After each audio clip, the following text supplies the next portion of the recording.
There are only a few moments in history that can be so abstractly and so directly equated to the events of today.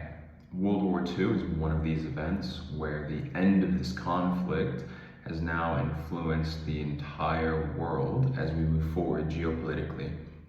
The first thing that I'd like to discuss with you to explain why this is important is, in order to predict the future, it's important to understand the past.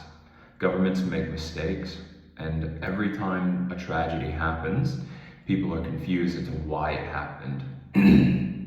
If you just look historically at how a government behaves and how they've behaved in the past, you can then predict the future.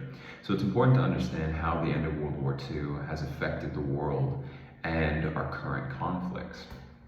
The first point I'd like to discuss is German national pride at the end of World War II, crime rates and divorce rates, and how that was impacted by World War II. Obviously, World War II had the direct consequence of the Holocaust, which left many German citizens feeling disillusioned with their own national pride, because Nazism as an ideology is about national pride. Therefore, people didn't want to sing the national anthem. They felt as though it was reminiscent of those early 1930s days, and they didn't want to return to the past in that way.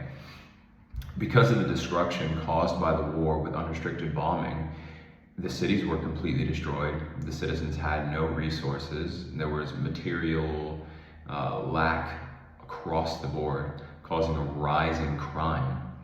Also, with the mental strain of just being through one of the largest conflicts ever, divorce rates rose.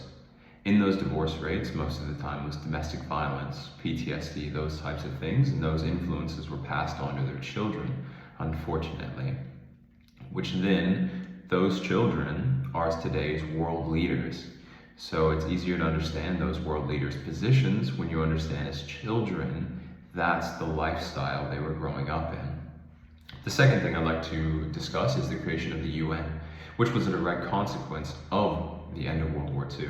The United Nations was built as a coalition in order to essentially stop Europe from going back to war again. Now, the creation of this group has led to so many geopolitical issues, whether that's the inclusion of Ukraine in today, where Russia doesn't want Ukraine in the UN because of the Mutual Defense Pact. It was meant to keep wars from stopping, but in turn helped on to my third point, the Cold War. The Soviet Union at the time, at the end of World War II, then saw the UN as a personal threat. And so they created the Warsaw Pact. And then we started fighting essentially proxy wars all over the world, whether that was Vietnam, whether that was Afghanistan, Kazakhstan, Yemen, today in Ukraine, whether it's conflicts between Israel or our conflicts in the South of America, speaking from a United States perspective. This was all caused because of the end of World War II. You have two powers who are ideologically not in agreement with each other. Therefore, the only way forward, because they couldn't fight each other because of nukes directly, so you have to fight in other places, there would be no more direct fighting. Fighting would be done through cultural, it would be done through economic means, ways to influence the world and shape them in your view. More recently, the Ukraine war. Vladimir Putin grew up during the Cold War, which was a direct consequence of World War II.